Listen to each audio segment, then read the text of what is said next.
my immigration officer interview experience nung palabas na ako from Philippines to Singapore.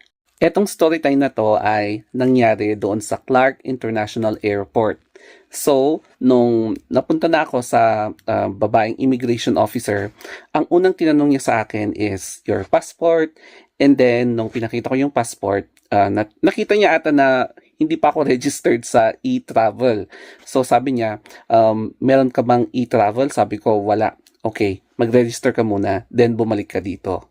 Pagkabigay sa akin ng passport ko, medyo ganito yung mukha ng immigration officer. And syempre, alam ko na yung meaning nun na parang, ang boba! Parang ganon. Syempre talagang napahiya ako, no? Kasi unang-una, it's my fault na bakit hindi ako nag-register sa e-travel website. And then, paglingon ko, meron din mga pinabalik na mag-register din sa e-travel website bago bumalik ulit sa immigration officer. So, pare-parehas kami, no? Kaya wag nyo akong gayahin na nagsusyunga-syungahan dun sa immigration. So, ang ginawa ko syempre, ginawa ko yung mga protocol, nag-sign up, nag-register ako dun sa e-travel, finilapan ko yung mga kailangang fill-upan, and then bumalik ulit ako sa immigration officer. Okay, so bumalik ako sa immigration officer at sinurrender ko ulit yung passport. And then, eto na yung tanong niya. What is your purpose sa Singapore? And then, ako naman, for leisure. And then, sabi niya, may I have your other government-issued ID? So, pinakita ko yung ID ko, yung PRC. And then, ito yung tanong niya. Are you currently employed sa public or private? Sabi ko, PDN, private duty. After kong sinabi na PDN, ang sabi niya sa akin, di ba yung mga PDN is tatawagin lang kayo pag kailangan and then pag hindi, and then yung mga mode of payment is during that time lang, hindi siya consistent. And then ang sabi ko lang naman is, yun lang.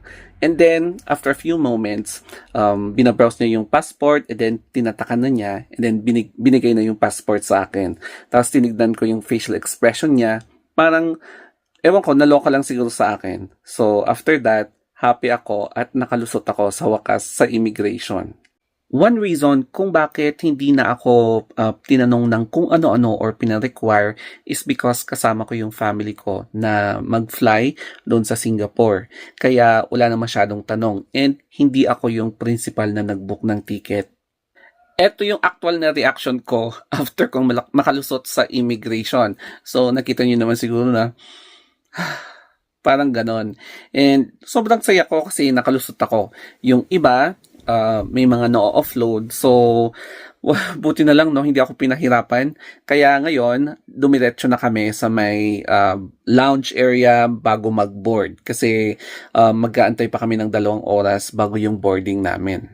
Alam ko, ang sasabihin nyo sa akin is, yuck! Susunga-sunga kasi hindi nag-e-travel bago pumunta sa immigration na ang lakas-lakas ng loob. So, yes, inaamin ko naman yung kasalanan ko. I admit it. And willing to learn. Tapos, syempre, hindi ko na uulitin yun, no?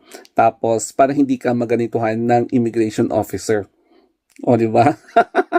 Basta ganon. Anyway, I hope na awareness din ito sa iba para hindi mainis sa inyo yung immigration officer para mas smooth yung pagpunta nyo doon before kayo mag-fly. Okay, so that's it guys. Bukas, another vlog na lang. Mag-edit ulit ako. So thank you and have a nice day.